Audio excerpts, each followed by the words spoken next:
Don't ever let a bear take you down from the front, because they will bite your face off. Mr. Brent Hudson, how are you, sir? I'm doing fine. Thank you for having me today. I appreciate it. Well, thank you so much for being here. You're welcome. You are our local grizzly bear attack survivor. Can you give us a little brief background about what it is that you've done, what it is that you experienced, and what we'll very briefly be discussing here today? Sure. I've been a professional hunter in Alaska since 1975, and I retired in 2012. And basically, I retired as an Alaska master guide. I specialized in hunting the big bears because that's where my interest is. Of course, I've guided for every legal animal there is up there to guide for. Also, I'm probably the only non-native that you'll probably encounter that's had to kill a polar bear and not been prosecuted for it. That's another story. Wow. To save an Eskimo man from getting chewed up by one that he foolishly wounded on a project I was on up there. Wow. But my background is in guiding. I've lived the type of lifestyle that's put me in proximity and living with the highest concentration of brown bears, grizzly bears, and black bears in the United States, or the world for that matter, the Alaska Peninsula and Kodiak. Okay. But I have guided all over the state. I just kind of wanted to do it that way. From the high Arctic to all the major mountain ranges in Alaska, but one, the Wrangles, is the only range of mountains I don't have boot tracks in. So your book is called Stalking Giants. So how did you become a stalker of the giants?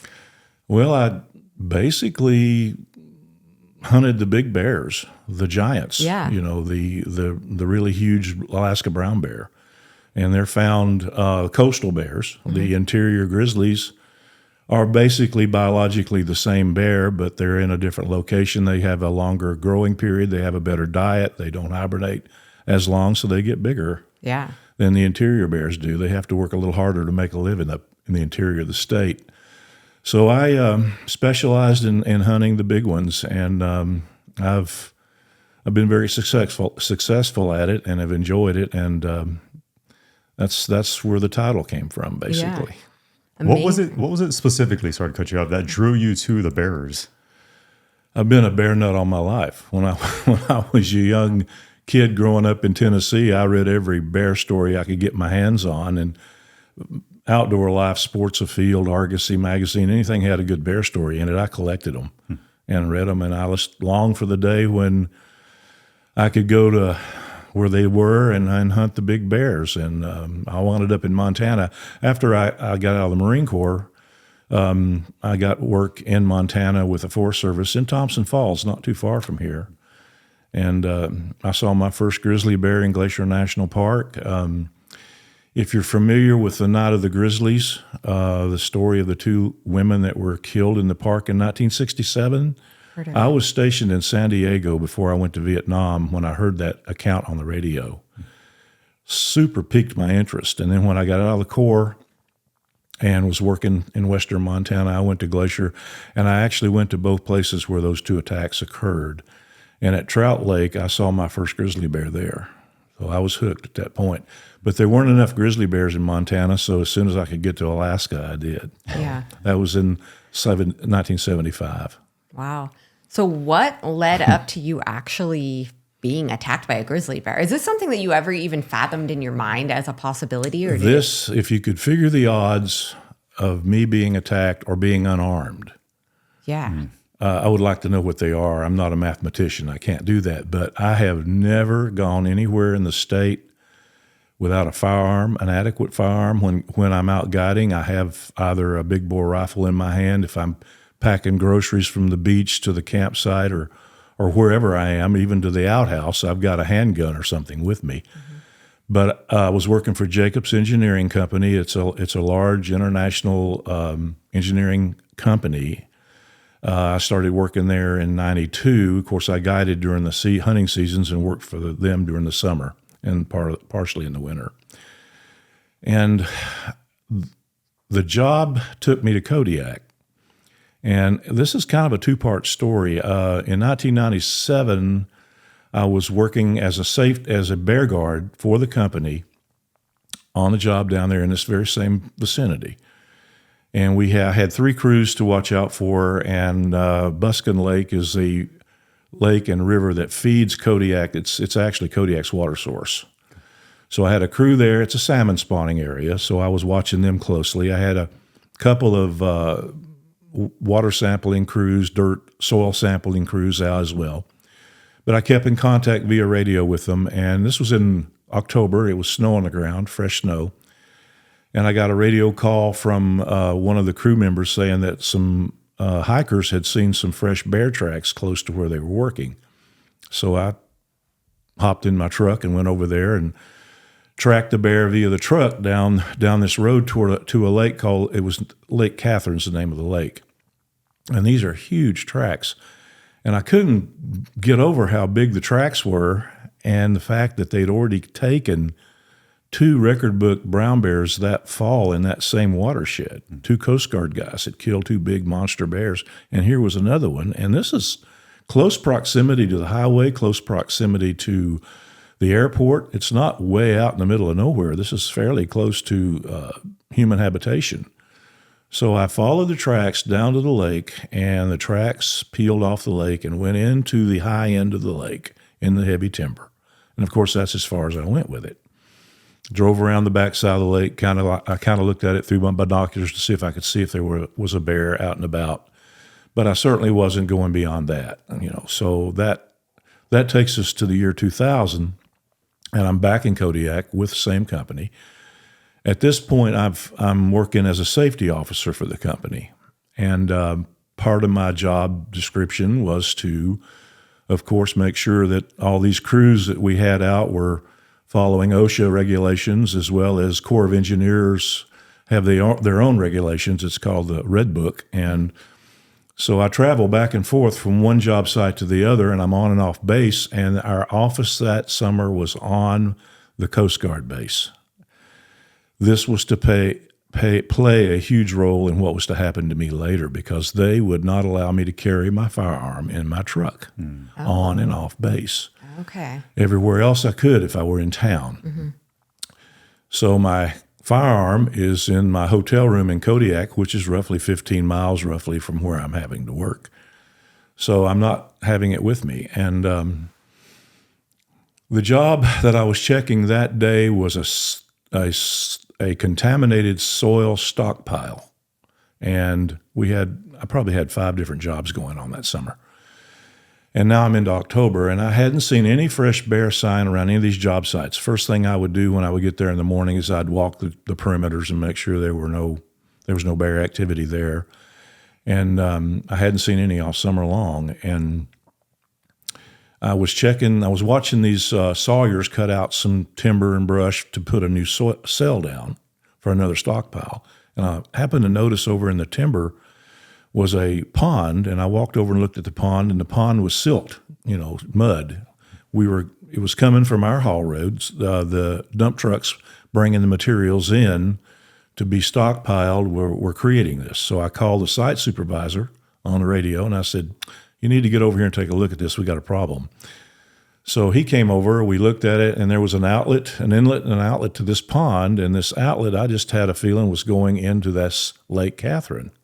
Small lake, but a pristine lake. Mm-hmm.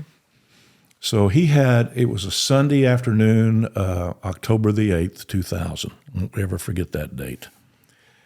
And he had his wife visiting him from Anchorage that weekend, so he had to get her to the airport to fly back to Anchorage. And then I contemplated whether I would drive back and get the rifle. It was my bear rifle, a .416 Remington on a Winchester Action that I carried to back up hunters with, but it's not in the truck. And I'm really kind of anxious to see if this is going in the lake. Mm-hmm. It's a serious problem. We're there to clean up contamination, not create contamination. So I decided to chance it, and this is the only day I have ever been in the woods without an adequate firearm in 40 years of hunting and living with the highest population of bears in the world this one day. Mm. So I followed the creek down to the lake, and indeed it was going into the lake. Mm-hmm. So walking back, being a hunter, I naturally know I always monitor the wind direction. So I had the wind at my back, blowing uphill as it usually does, convexing. So I started up the hill, and I'm thinking, well, any bear up here ahead of me would probably smell me long before I got near it. And generally, that's all it takes for them to move out of your way. Mm-hmm. What I didn't know was there was a huge record book brown bear bedded down in that timber that I was preparing to enter. I was going to go to a ridge and get into the heavy timber because there's no undergrowth. There's no sunlight ever penetrates it, so there's very little undergrowth in the timber. Out in the open, it's brushy as it can be.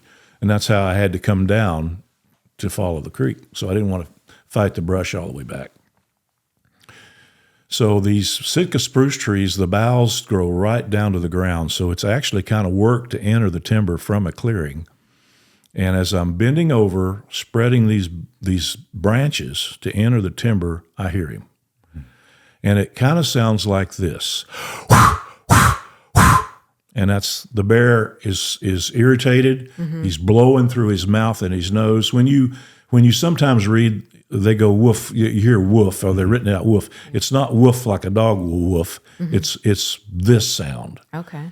And so I hear this sound, and I know exactly what this is. I've heard it too many times before. Yeah. Okay. So I remember saying, "Oh no," and because I'm unarmed. Yeah.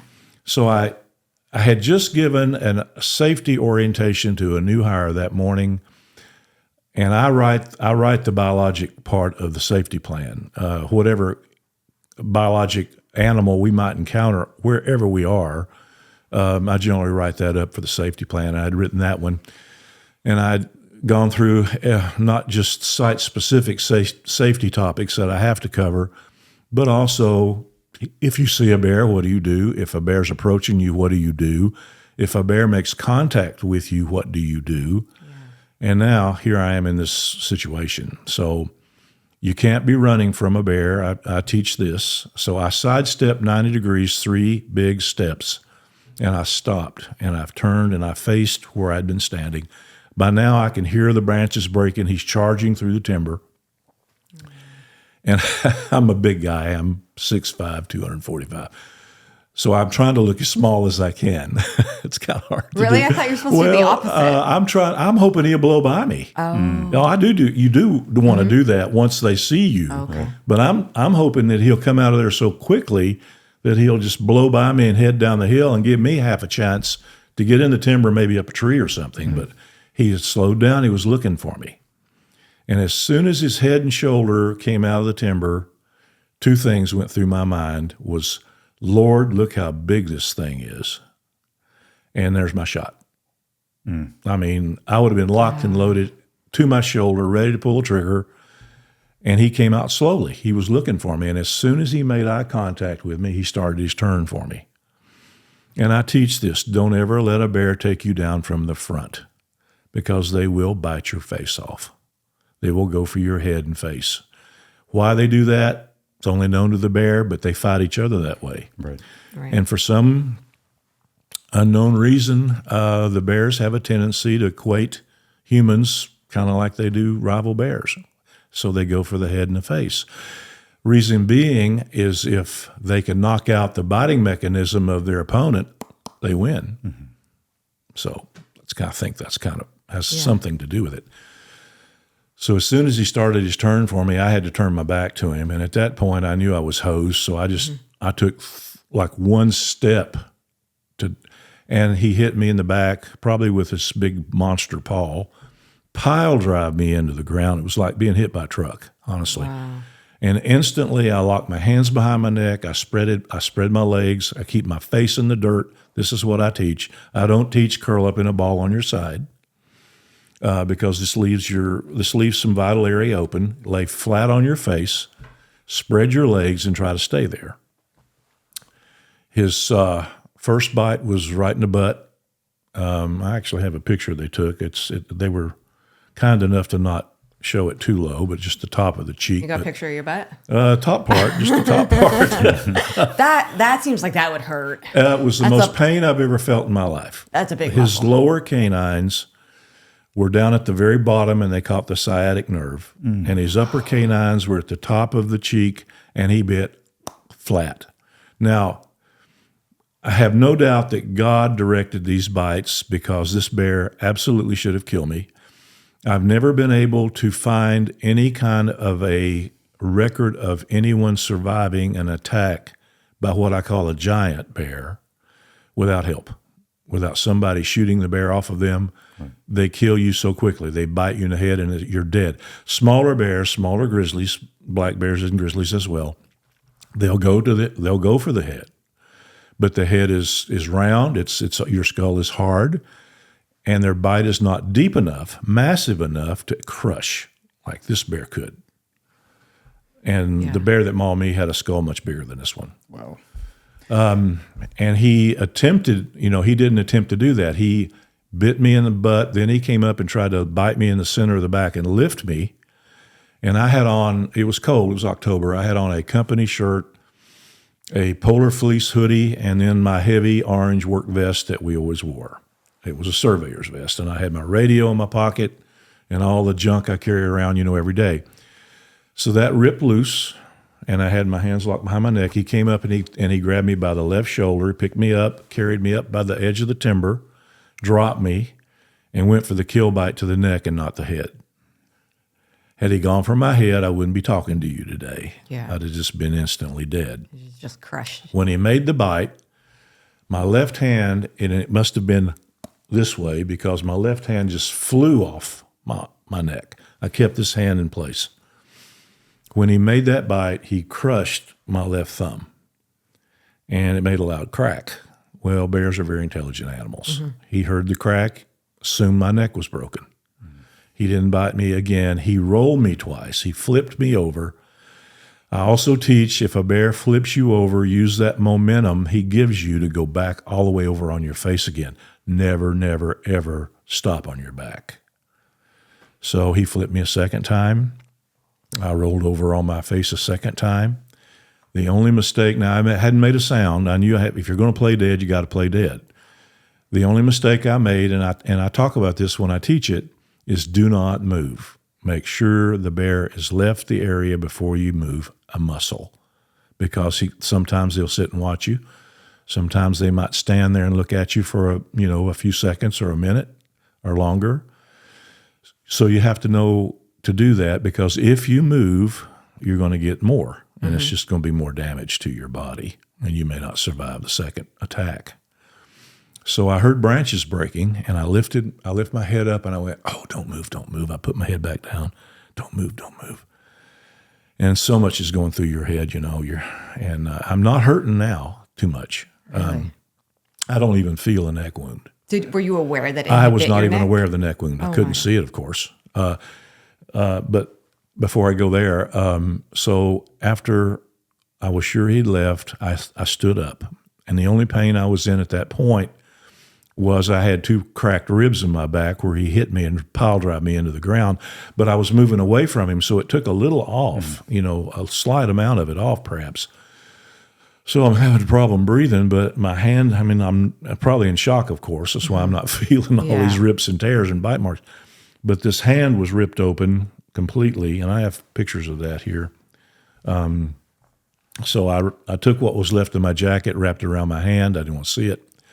I had a puncture wound here as well, and I got on the radio immediately. And the only panic I actually felt was I couldn't find my radio. My radio had flown out, and it had been covered up by some debris, but I saw the antenna sticking up. Grabbed my radio, got on the radio. I got an answer right away from one of our crew members, and I said, "I've been mauled by a bear. This is where I am. I need help quick." And they called the cavalry. So I could have walked back to the truck, but the doggone bear ran in the same direction I would have had to go. Oh, yeah. So I didn't want any more him. So I'd had enough of him for one day. Yeah. So I just walked out in the center of that clearing and sat down, and I waited. And it seemed like, of course, it took forever. Yeah. And it might have taken a half an hour. Really? At that point, I have something to show you. It's actually in my pocket. I had this watch on. Oh, I should have dug this out before I sat down. It's a clasp from this watch. Come out of there. That he ripped the watch off my wrist when he made that bite. But this clamp, the clamp on the band right here, if you look at it closely, there's a tooth mark embedded in the stainless steel. You can't. It's Wow. it's there, but it saved these veins from being ripped open. His tooth went right over that clasp, That's amazing. snapped the watch off my wrist, of course, but it prevented these veins from being ripped open. Unbelievable. Yeah, so that's kind of a souvenir. Yeah. I should So, say so. I'm waiting and waiting, and finally I hear him yee-hooing, and I'm yee-hooing back, and then they showed up, the paramedics, and this is kind of a funny story, and if I have time, I can go further into this. The brown shirt trooper was a young woman, and of course, all she had was a 40 cal on her hip, and no one had a shotgun rifle or anything.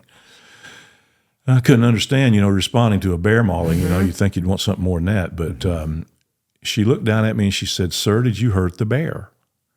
And it kind of made me mad. Yeah. I looked up at her and I said, "Lady, do I, F word here, bomb, Yeah. do I look like I hurt that bear?" And that's all she asked me.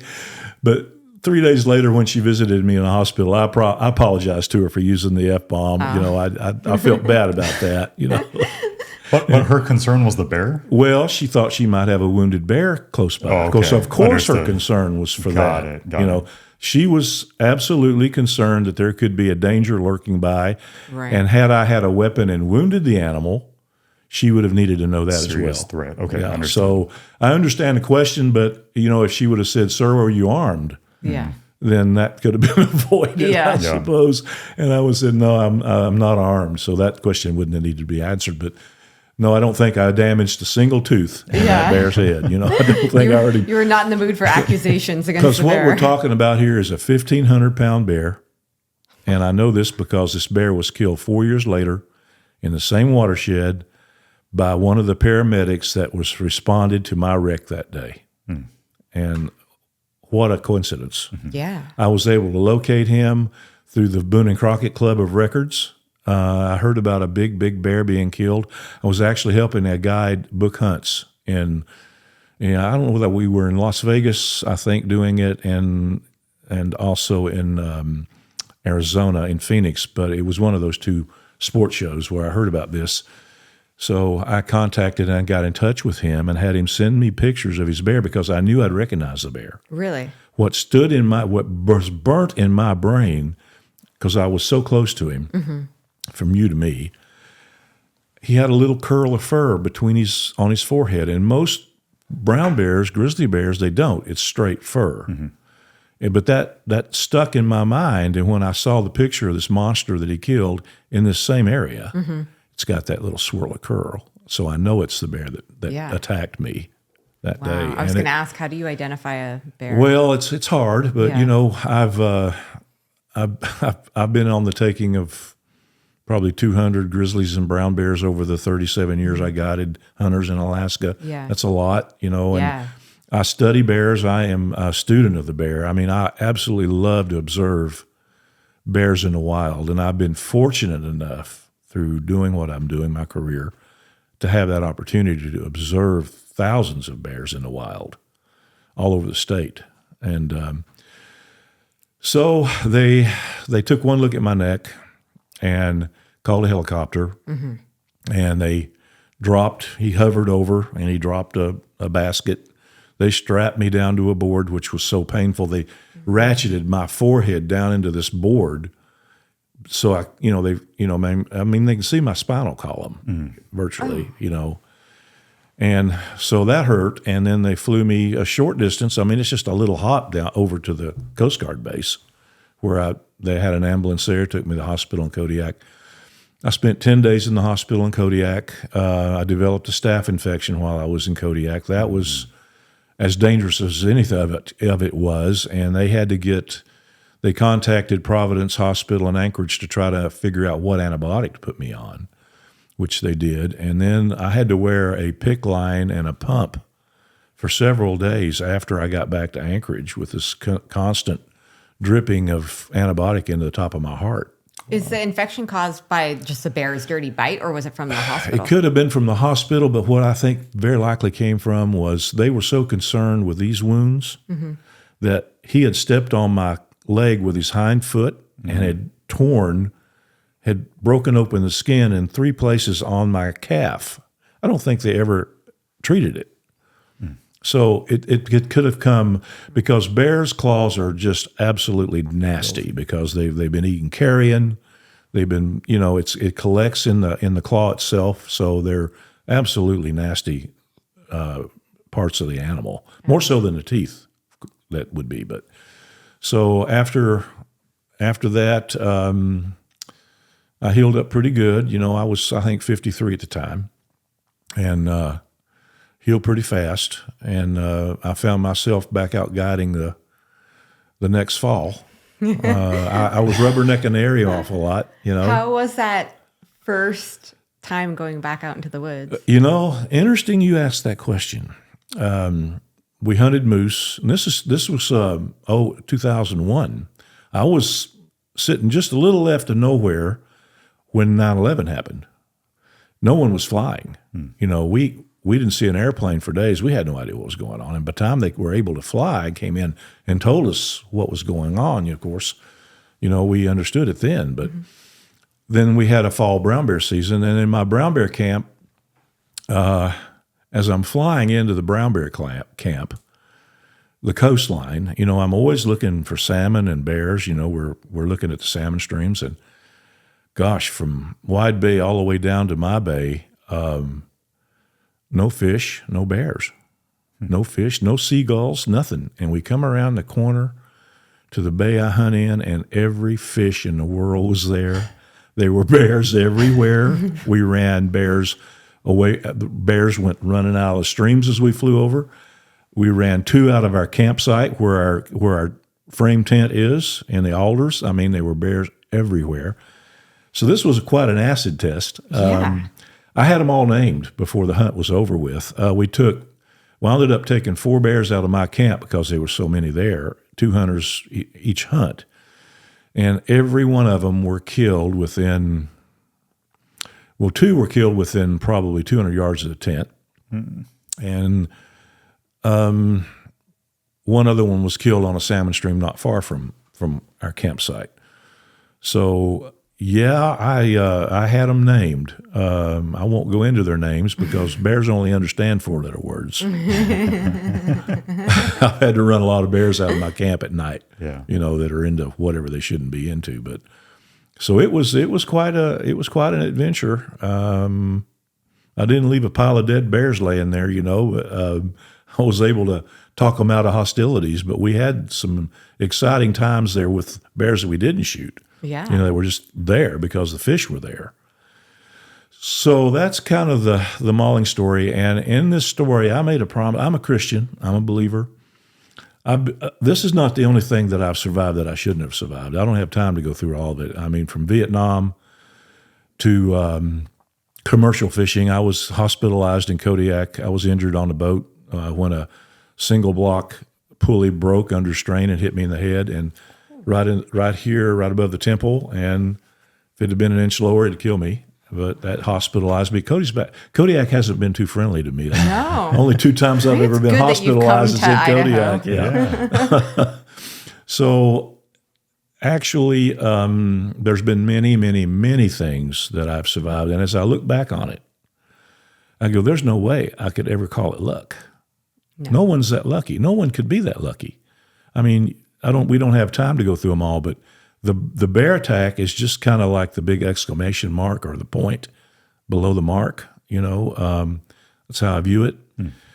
So there's no doubt, and why I say this is that the bear that attacked me, that was taken 4 years later by Gary, the hunter that killed it. This skull, if I measure this skull, this is a skull from my bear that I killed on the peninsula in 1978. And it didn't make the book green, but it's about 25 3/4 inches. To make the book, they measure the width and the length of the upper skull. They add it together. That's your score. It takes 28 inches to qualify for the book. This was maybe roughly barely 27 or high 26 when it was taken, even though it was a 10-foot bear. It was a 1,000-pound bear. It was a huge-bodied bear. Yeah. The bear skull that of the bear that attacked me, green, was 30 inches. Now, 30 inches, I've never had a hunter take a bear with a skull that big. Yeah. I put a lot of them in the book, but nothing that big. After the 60-day drying period for the official Boone and Crockett score, it now, and I found this out recently, 29 and 3/16 is the final score. So this is 25, imagine 29 and 3/16. Wow. Much wider. The bite would be deeper, and that's basically one of the contributing factors of survivability Yeah. is the size of the bear that attacks a person. These bears generally kill. One bite to the head, and it's over with. That's just that simple. This is a great visual aid. You mind if I handle that and hold it Absolutely. up just for Yeah, it's a little bit loose. a I don't want little to knock this mic around, but I'll. just for a little context? And you, That other skull is an adult black bear skull for comparison. so I'm not the biggest guy in the world. I am a slightly big-headed, and this skull, you let us handle this outside. It weighs a ton. Yeah, it's heavy. It's a shocking amount of weight. Great illustration of what it is that we're talking about and dealing with here. So everybody's clear. That skull is so old, the teeth are dried out and split, but that's normal. I can't imagine. Puppy down right there. Yeah, that's So to go back for a second, when you initially have a line of sight onto this bear emerging from the timber, what kind of distance are we talking about between 8 you feet. and it? 8 feet. 8 to 9 feet. I took 3 steps. And then what was the duration of the actual mauling in terms of time? Or do you even know that maybe 30 seconds. that quick? The only thing that I cannot describe about the entire attack is the power of the bear has over you. There's nothing to compare it to. We want to take a quick moment to thank the sponsor of today's video, Surfshark. Our business, our shopping, and actually a lot of our social life happens here online. So we are so thankful for our Surfshark VPN because then we know when we are traveling or even while we're home, our online security is safe. Yeah, if you don't know what a VPN is, it stands for a virtual private network. And trust me when I tell you, you want one. Surfshark VPN keeps your online security safe by encrypting all of the information you send from your devices to the internet. Essentially, it blurs it, like a mask, which protects your information from big companies and cyber criminals. Another awesome feature of having a VPN is it allows you to swap your real virtual location with a new one, so you can virtually travel to any country around the globe. This is particularly helpful with streaming services like Netflix because different countries offer different titles. So if you have a streaming service, you can literally access thousands of different titles not available here in the US. Something else we really appreciate about Surfshark is their antivirus because it keeps all of our devices virus-free with real-time protections and scheduled scans. We chose Surfshark VPN because it is highly rated, it doesn't store any of your information, they offer a 30-day money-back guarantee, and it is the only VPN that allows you to use one account across all of your devices. If you'd like to try Surfshark VPN out for yourself, just go to surfshark.deal/NWOS and use our code NWOS for 3 extra months for free. Thank you, Surfshark, for sponsoring today's episode. Now we're going to get back to our conversation with Brent. They are so immensely powerful. This bear could kill any animal it wanted to because it was so big and so powerful. Even a small bear can kill a human. You know, it doesn't take much of a bear to kill a human being. Right. But these bears are so big and their bite is so massive, their strength is so incredible. They can lift an elk or a moose up and walk off with it practically. Right. I mean, they're that strong. Their muscle system, when you skin one of these things, the forearm on a big brown bear has as much muscle on it as my thigh does. And it's not puny human muscle either. Right. It's bear muscle, so there's a difference. So their muscle system, their muscle structure is just unbelievable until you see it. Well, people always say that, as long as bear hear you, they won't attack and all of that. So do grizzly or brown bear generally attack just to kill? Because he didn't try to eat you or anything, which is good. No. I call it a proximity attack. What happened was this was one of this bear's bedding area. It's obviously the same bear that I tracked in 97. He went into that same region. Now, over a hill is a salmon stream called Bear Creek, aptly named, full of fish. And this bear is so big, this is his area. No other adolescent bear or any other bear is going to come around him because he is boss hog. Mm-hmm. You know, they are fearful of him. And he has his own bedding areas. Now, we happened to be working close by that summer. We had heavy equipment back here making noise. He was probably agitated. He wasn't liking the fact that he was hearing all this stuff. And here I come, approaching him from the getaway side, the opposite side. He obviously felt cornered. That's, as I understand, that's how I piece it together. He felt cornered and he decided to attack. And he came out of there for one thing, to take me out, neutralize the threat, and leave, which he did. So he didn't shake me. He didn't rip. He just bit me. Now, God's hand was in this because the injuries I sustained while are still troublesome. I have arthritis in this right thumb badly. The sagittal bands in this finger, he hyperextended these when he made the bite and tore some sagittal bands in the top of my hand, so I've lost grip strength in both hands. I can't touch that finger because this thumb doesn't work very well, but there's no pain here. I got the arthritis in my good hand. This is my shooting hand, too. So, so he just, that kind of damage was, for me to come through that with no more damage than I did is a true miracle. Grace of God. God had a plan for me, and I have to think that his plan for me is to do what I'm doing today, teaching bear safety to people so that when they work, play, hike, they can at least do it in a safer manner and have some knowledge about what to carry with them, what to look for, how to, if you encounter a bear, you see a bear, what to do. So, and then glorify his name in my survival, which is what I do. And I just praise God every day that he's allowed me to do this because I haven't been doing it that long, but he didn't pick a average run-of-the-mill bear to come after me that day, to come out and attack me. He picked one of the biggest bears he's ever created, because they don't get any bigger than that, to come out and attack me, because it just helps with a story and in understanding that I should have never survived that attack. And only without the hand of God, I mean, if it hadn't been that, I wouldn't have. I wouldn't be here. Feel that God willed the attack that day? Since it was so odd that it was the only time that you were out in the woods. So do you? I think God orchestrates our lives. If you're his child, and I was raised in a church. I didn't live a very close Christian life in my youth. I was kind of a wild and crazy individual, but I was still a believer. And but I think that he has a plan for all of us. We don't know that plan, of course, until it comes to fruition. But I think that was his plan. He's brought me through too many things that I shouldn't have survived for me to think otherwise. He's like, wait, the bear isn't big enough yet. You have to survive this hook to the head in Vietnam. And now he has me in a position where I'm able to tell this story and let people understand that, wow, it had to be the hand of God, because how could he have survived this without that occurring? And so I have that opportunity, and hopefully doing this podcast with you will give me opportunities to travel and teach bear safety and glorify his name in other places other than North Idaho. So I'd love to jump into the educational aspect of this, but can I ask, present day, what is your general mentality when it comes to grizzlies? It's kind of a hot button issue in our area in particular. I have been saying this for at least 8 years now. British Columbia outlawed the taking of grizzly bears by sport hunting in 2017. They never had a shortage of grizzly bears ever. That's a huge providence.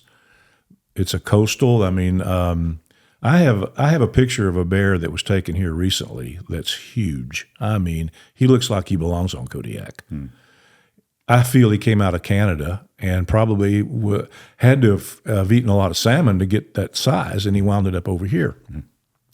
But I've been saying that the Selkirk Range, which runs way up into Canada, is a natural corridor for grizzlies coming in from Canada. So what's happening, since they're not taking as many bears out of the gene pool, they have to spread their terrain. They have to spread their range. And where are they going to go? Well, they can't go west because they can't swim that much. So they're going north, east, and south. And we're south. Yeah. And so I almost think Alberta may go the same way. You know how liberal Canada can be and is. If Alberta goes the same route as British Columbia, then look for more to happen in western Montana and Idaho, because they've got to go somewhere. And I truly believe that, and since they haven't been hunted, they've been on the Protected Species Act for, since the 70s. Their population is growing. So they're, even in Thompson Falls area, in 1970, when I worked for the Forest Service, I worked there in 70, 74, and 5. We didn't see a grizzly bear. No one saw grizzly bears. There weren't any grizzly bears around, particularly because they still had a hunting season. I actually hunted them in Montana the last year they were legal.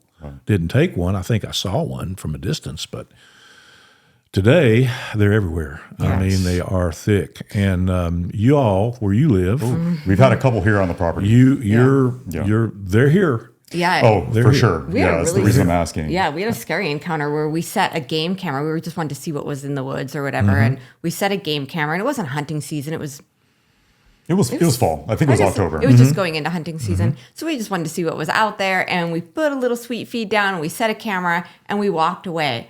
And no sooner did the biggest male grizzly bear come along, grab that block. It was like a horse block or something, and just start eating it. And he sat there for 20 minutes eating it and then just walked away. But he had to have been close when we were down there. Oh, sure. I probably was. He probably bedded down not far away. Yeah. I mean, for him to immediately come out, he either had to know you there or he smelled it. When I was talking to you on the phone, setting this all up, you said that you made a deal with God to give him all the glory if you survived. I didn't make a deal. I made a promise. You made a promise. When did that conversation with God occur? Was it during the attack? Was it while you were in the hospital?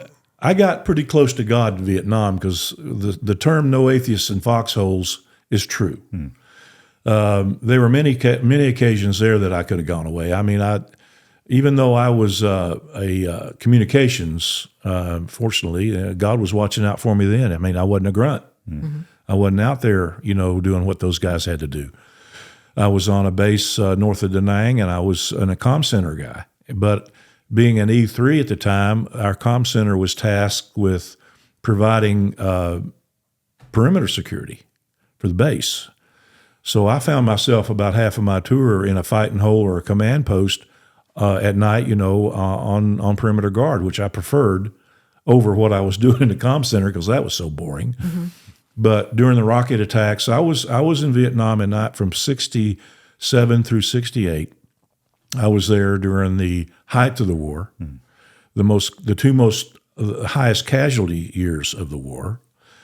The Tet Offensive of 68, the battle for Hue, Khe Sanh, all went on while I was in country. So it was a very, well, the whole thing was a volatile time, but it was especially those years. And there were many times during rocket attacks that I had rockets land right by the fighting hole. Actually, I had one in the night, and I didn't have a flak jacket on, and I was not standing up, but I was sitting up, putting the jacket on, and a rocket landed, 122 millimeter rocket landed right beside our fighting hole. And the blast of the rocket blew me back down in the hole, but there was no shrapnel. It went the other direction. Wow. All of it. None of it went toward me. So God's had his hand on me for a long time, but you don't realize it perhaps until later in your life. But the bear attack certainly had a lot to do with that. Yeah. And I decided that, when I tell this story, and every class that I start, I'll start out in the very beginning. Folks, you're going to hear a little bit about Jesus today. You're going to hear a little bit about God and how he saved me from the jaws of the bear. And I made a promise to God that I wouldn't tell the bear story at the end of this class without glorifying him in it. And if you have a problem with that, there's the door. You don't have to, I've never had anyone get up and leave. I've never had anyone fall asleep, because everybody likes a good bear story, and I got a pretty good one to tell. Do you ever? Yeah. It's I've known the Lord all my life, and but I've gotten much, much closer in these later years, especially after that attack in 2000. It's 24 years ago. Oh, yeah. Yeah. Did you fear death in the moment?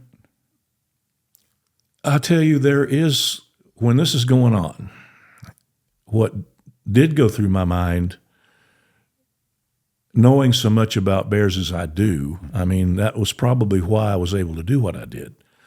I teach it what to do. So it's there in my head. So many people don't know what to do. Right. That's why I'm doing what I'm doing, as I'm trying to tell people, if you have this type of an encounter, this is what you need to do. Now, is it going to guarantee your survival? Of course not, but it's going to certainly help.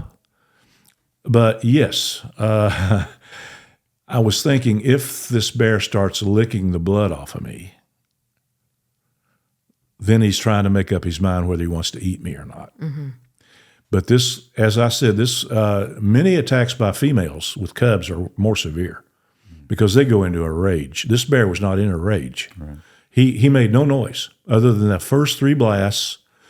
All he did was breathe. I could hear him breathing, but he wasn't making any other noises while he did his job. He came out to do the business of taking me out, and then he ran off. And but yes, during that attack, I remember thinking that if he starts licking me, then I have to do something different. But what am I going to do? There's nothing I can do. I mean, this animal's so strong. If you're toast, basically.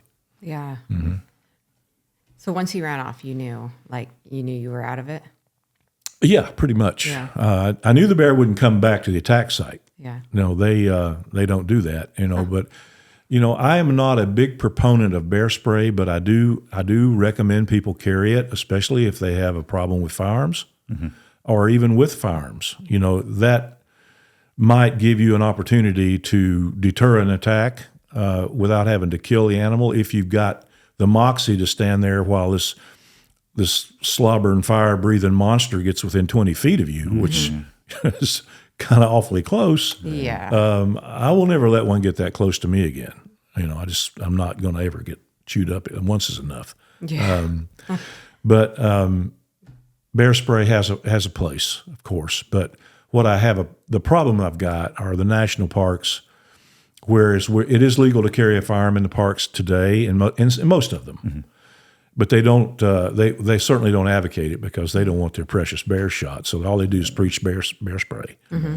But many people could have been saved. I dated a woman in the early '80s. There's an author. His name is Larry Canute. Bear Tales, Alaska Bear Tales. He's written several books, and that's basically what it is, Bear Tales. And he talks about this tragedy. She was killed and partially eaten by a black bear later. Really? She married a man from Seattle area, and she lived on a lake close to Glen Allen, Alaska. I'm familiar with the cabin. I was there quite a bit before she fired me. And I was so concerned about her safety then because she didn't have an adequate weapon in her cabin. And it's Bear City, mm-hmm. where she lived. Black bears as well as grizzly bears. And I was concerned about her, and I actually left my 12-gauge police riot gun with her for a year. And then I was on my way to Valdez to guide a hunt, and I decided, I'll just pick my shotgun up, which I stopped in at the flight surface there, and Al Lee knew me, and borrowed a skiff and went across the lake and left a note and took the shotgun. And but it's a tragedy that it happened to her. Was she attacked at the cabin? At the cabin. Wow. Yeah, the bear was coming through the window, as I understand the story. Wow. And they were able to get on the roof. And then he went for help, but he only had a .22 pistol with him. I mean, I don't see the logic in only having something like that in bear country, but he did. And he went for help.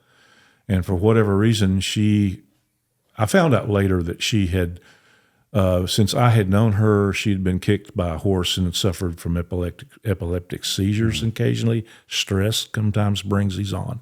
And she may have just rolled off the roof. But it was a black bear. It was a 175-pound black bear. Wow. Yeah.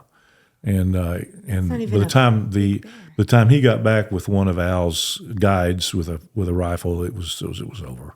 And it was just a sad story. It's really rare for a small black bear to go through a window, isn't it? Well, it was breaking in, as I understand the story. Now, even if I'd have had a 22, I'd have shot that bear in the face 4 or 5 times, and it would have had important business elsewhere. Yeah. You know, I mean, Be quite uncomfortable. Better than nothing. yeah, it would be. I got to know a gentleman in Canada. He's now departed. He's dead. Gary James Shelton. And he did what I'm doing, only a larger scale. He actually had range time and a mechanical bear or a pulley type system, and he had about a 3-day course. Now there's an outfit in Alaska, Learn to Return, puts on the same course. And when I was bear guarding for the Pebble Project, we all had to go through that 3-day course. He did the same thing in Canada, in British Columbia, Bellacoola. But he put out 3 books, and I've read about every book there is. I have about every book there is on bears. And I read his first book, and I got through maybe 5 or 6 pages, and I remember writing, finally, somebody that knows what the heck they're talking about. Mm-hmm.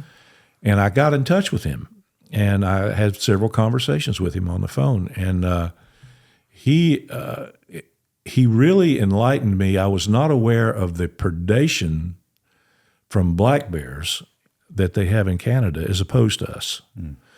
Black bears have a tendency to be more predacious than grizzly bears and can be far more dangerous. Really? Yes. Stinks for us. Any black bear that shows any interest in you, if it's aware of your presence, if it follows you, circles you, he's sizing you up for an attack, and he's sizing you up for a meal. Hmm. Because they have for some reason they're more likely to eat you. They're more of a predacious animal, and so you have to take action. And I tell people, you know, you get serious with them. You get loud. You get big. You use whatever defense mechanism you have to handle that situation. The only bear that I've ever killed as a DLP, Defense of Life and Property, was a black bear in our camp, and I had to take that bear out. Was it He kept coming back. No, he was coming back in the night. Okay. He'd broken into this little cook shack that we were in a tent by it. Yeah. It was a sheep hunt in the high mountains. Right. And he had broken into that and gotten into food stash. And black bears are worse about that than grizzlies. If they get into a food source like garbage, they have a tendency to keep coming back. Yeah. You know, they will. And this bear had gotten into it, and we set our camp up, and then I saw him late that evening in the berries up above camp and figured it was probably the bear. We also had a nice ram spotted across the river we were going to go for the next morning. And I had a young hunter from Boston who was, like I say, when I wake up and I'm bellering at bears. You know, they say to talk softly to them. I don't do that. I want them to think I'm mean and tough and tougher than they are. Mm-hmm. Well, I'm certainly not, but I want them to think I am. So I'm bellering at him, you know, and so I heard him come into camp. I'd set a little tin can trap up around the cabin, and that alerted me the first time, and ran him off, and he ran off. He's snorting and carrying on, and then and he came back a second time and was by the tent, and now I'm bellering at him again. And I wake up and I just scared the heck out of my client. I think he peed his sleeping bag. Bless his heart. And then the second time, he was right out front of my tent.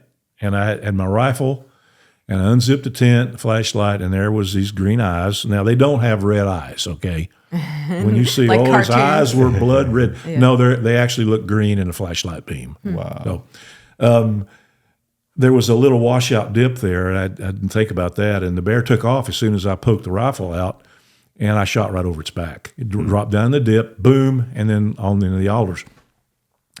So we're both now out in front of the tent because he is, you know, you got to kill this bear. This is scary. Well, it is scary, you know, because this bear's coming in mad. He's snorting as he's coming in. He knows I'm going to run him out again, so he's not happy. Right. And so we're standing out there. I've got a rifle in hand, and he's got flashlight. You know, he's flashing that light everywhere. And I see green eyes coming up the runway, our bush strip, you know, coming right back. And I go, okay, put the flashlight on him. Now, all I can see is the eyes. I don't have a silhouette. Mm-hmm. So I kind of hold to the right of the bear thinking he's broadside. I let one drive. miss him completely. Now the bear is running across the runway into the alders, and I have a silhouette, so I just put it on his nose and shot. And then the next morning, I'd put one right in his temple, and that blew our sheep hunt. Because I had to skin the bear, turn the bear over to Fish and Game, fill out the paperwork, all that stuff. But that was a dangerous situation. Now, imagine somebody in there unarmed. Oh, yeah. With nothing, maybe even just a can of bear spray. That could have been a very bad situation. Timothy Treadwell, you know who that is. You don't know Timothy? Okay, he was the bear whisperer that in Alaska. I was going to ask you about that.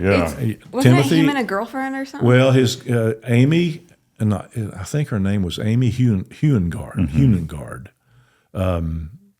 Yeah, his girlfriend. She was terrified of bears. And so this was a movie, like a documentary style movie. Yeah, it's a documentary. What was the name of the title of the movie? It's like Bear Man or something like Grizzly that. Man or something like that, I believe. Yeah, that's right. Now, when that happened, I was just down the beach maybe 30 or 40 miles at the time.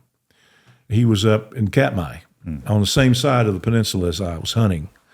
And, I mean, well, you got a guy from Southern California, that thinks I will give him some credit. One thing I will say about him is he learned how to read bear. I call it bear savvy. He could look at their expressions and know when to back off, because he lived 13 years out there with nothing. Yeah. I mean, getting as close to him as he could. I mean, I told my brother before that ever happened, when his documentary came out where he's petting the bears and doing all that stuff, I said, wait, it's going to happen. Oh, yeah. It's just a matter of time before he gets it. And it wasn't too awful much longer that did happen. But sad part was he's got his girlfriend killed as well. Right. Yes. But he didn't have an electric fence. He had no bear spray. He had no form of defense. He didn't want to hurt the precious things. And that could have saved a day. And electric fences work. And so they do. They don't like electric fences. I saw a video where they do not like it. Put like a chocolate cake, because they like sugar. They put a chocolate cake and they put all these different barriers up, and the grizzlies were just ripping through. And then there was one strand of electric fence, and they were just snorting and running around like. I had one. The only cake. time I ever slept comfortably in my bear camp was the last few years I guided, and they started bringing fences in. And the reason they did that is because back at base camp, the expensive Tundra tires on these Super Cubs, bear bit into one and ruined one. Well, that's $1,000 tire. Yeah. So they put some fences around their airplanes. So then they started, putting them out in our camps. And I put one around my camp, and I happened to be on a lookout hill within sight of the camp, and I had a brown bear walking into camp, and I'm going, ooh, this is going to get interesting. See what he does. And basically, he just kind of came walking back out. He never touched that fence. It's and like I they think can smell it, right? I think they can feel that electric pulse, because it's a pulse. It's a pulse. And he'd never felt a fence before. This is in the middle. This is a wild, but that was enough to deter him. And what I typically do is the top strand. I had like 4 strands of wire around this tent. I take the top strand and I take my hand, and of course it's turned off at the time, and I put my scent on that wire all the way around the perimeter. Because what I want him to do, if he hits a wire, I want him to hit that wire with his big, wet, blubbery nose and get it all. Yeah. Not up against the fur where he's only getting a little bit of a charge. I want him to get it all. But I've never had ever had one do that. They just they can sense that electricity. They're not certain maybe what it is, but they don't want to find out. And it works, and it's a lifesaver. Truly, we've got a bunch of it out here. Yeah, we do the solar fence, because it's like you can take that anywhere. Well, how many grizzlies have you seen? How long have you lived here? We've been here 4.5 years. We have seen grizzlies on 2 different occasions. We've seen we have a black bear, a sow with a couple of cubs. She lives here. Yeah, she's kind of around. Resident. She has twins every year, and she's not afraid of people. So her den is definitely somewhere around here, because we see her on a pretty consistent basis. And now she's got some yearlings, so I'm guessing she gave birth again because she ditched the yearlings. So now there's a little cinnamon bear and a black bear that look like they're about a year old. They were probably last year's cubs. She was with them in the spring, and then she ditched them. So now they're crying in the woods. at the neighbor's house. They can It's hear a 'em traumatic time for a bear. Yeah. Yeah. When mama kicks them out, Yeah. I mean, that's the most dangerous time for bears. That's what we were worried about. And they're Yeah. hanging out in the neighbor's yard. They've got 6 little girls. Mm-hmm. And she just sent me a picture a week ago of both of them sitting in her yard at night crying, stalking her chickens. And she's got electric fencing around them. But Sure. they're upset. And now we know she's had more babies. And we've seen her every Well, year. black bears will typically keep their cubs 1 full year. Grizzlies 2, sometimes 3. But that's the most dangerous time for the cub. And in Alaska, it's these predatory boars that are a danger because they'll kill them and eat them quick. I actually watched. I didn't see they escaped him. We got him later, but he had a female and her cubs up above him, and she got there was an ice field there that she managed to get up, and the boar's just coming up after him. Boom! He's just slowly working his way up. And one little cub, these are 2-year-old cubs, so it got his claws on the top edge and his hind feet are just going like crazy. And he gets over the top, and the other little cub jumps up and he's scratching and scratching, trying to get up because it's hard for them to negotiate it. And the boar's getting closer and closer. And finally he got up and she took him over the top. Wow. So it's a dangerous time for those adolescents, those young ones. Yeah. We love living amongst them just because it's beautiful. We have a reverence for nature and God's creation. All I that. do too. So, yeah, absolutely. So People don't understand, but I love bears. Yeah. And the only way I could gain the knowledge that I've gotten and seen what I've seen was to work at it because I didn't have the money to be able to fly out and observe these things and hunt them. But I had to do the work, and that enabled me to get the experience that I've got. So how did you feel when you found out that your bear had been killed? Were you relieved, or did it? No, I would have liked to have been able to take the bear myself, but I knew that would never happen. But yeah, for this individual, he was a paramedic in the Coast Guard at the time of my attack. He had since retired and was still in Kodiak, but he knew there was a monster that frequented that area. Some of one of the nurses in the hospital, her husband was a Coast Guard guy, an MP, and those guys would drive those roads back there close to it with their lights off because they knew there was a huge bear and they just wanted to see him. And if they'd flick their lights on and off, and hoping to get to see this thing, because these bears are typically nocturnal. One of the reasons he attacked me is he did not want to come out of that timber. He did not want to be seen. He operated at night because there are people around. This actually was on Kodiak Native land. It was gated. We were back there. Our job was to clean up World War II installations, contamination. That was what we did. So it's a gated area, but people used to walk it and pick berries and walk their dogs. So the bears are aware that there are humans in close proximity. So once they become aware of your presence many times, especially smart old bears like this, he wouldn't be seen in the daylight ever. He fishes at night, and he makes sure he's back in his bedding area before it gets daylight, and he lays there all day long. So with this noise behind him, me approaching him from the other side, and him not particularly wanting to have to leave, they told me when they went in there and investigated it while I was in the hospital, I was told by some of my people, Jacob's people, that there was a bear bed right where I was walking into. Oh, man. And I think he was lying in that bear bed just inside that heavy timber. And when he saw me coming, or smelled me coming, he probably got up and backed up, because it's heavy timber. Those trees are huge. Sitka spruce are huge trees. And then when he saw me enter in the timber, that's what triggered the attack. Oh, okay. So if you had just stayed if I in the would have brush- gone back the way I came in, I'd have never known he was there. Wow.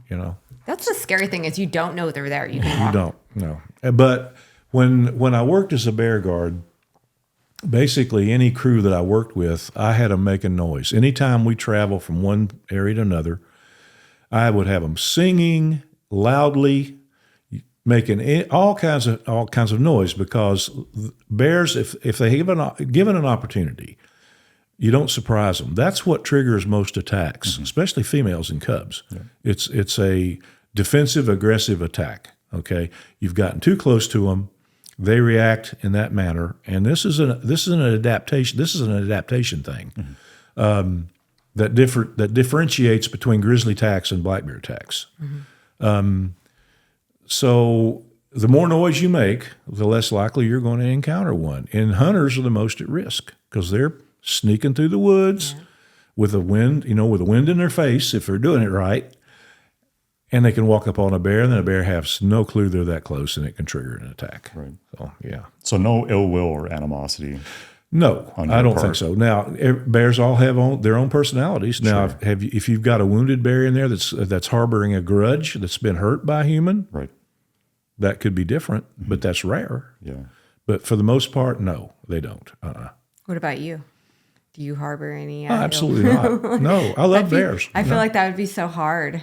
Like, no, not a bit. I continued to hunt bears from 2000 to 2013 before I retired, and I still love watching them. I mean, unfortunately, I haven't seen an Idaho grizzly. I've seen them in Yellowstone Park and in Montana, but I haven't seen an Idaho bear yet. And but it's so thick here. It's kind of like these wolves. Now, I have a problem with wolves. Yeah. Separate discussion. Oh man. Yeah. Different subject, different talk. Yeah, absolutely. Yeah, that's but I've always enjoyed watching bears because they are so human-like. They are in their mannerisms. What's interesting is it seems like no matter what I see and what I learn, I'll see them do something different, something new that I didn't know they would do, and that's what I like to look for. What a testimony you have! It's truly an incredible story. It was one of our subscribers that wrote me on Instagram, and she's like, "Hey, there is this really inspiring guy that lives right in your town. You've got to reach out to him."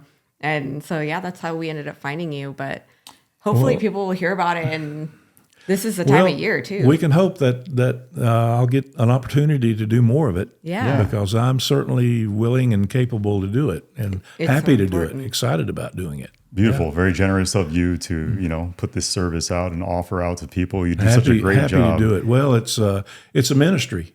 Yeah. I feel like I have two ministries in life now. One is protecting the body of Christ at First Baptist Church, which we do. And second is this. So being able to teach people how to live and play safely in bear country and glorifying the Lord in it. So that's what I'm happy about, excited about doing. Amen. Well, thank you for being here. We really appreciate your time. Thank you for having me. And thank you for your service in our military and serving in Vietnam. Thank you so much. Greatly appreciate it. Thank you for being here, telling your story, sharing your faith. Honored to have you here. It's nice to meet you. I'm honored to be here. Thank you for having me. Thank you, sir. Living in the new world with an whole soul. These rich men north of Richmond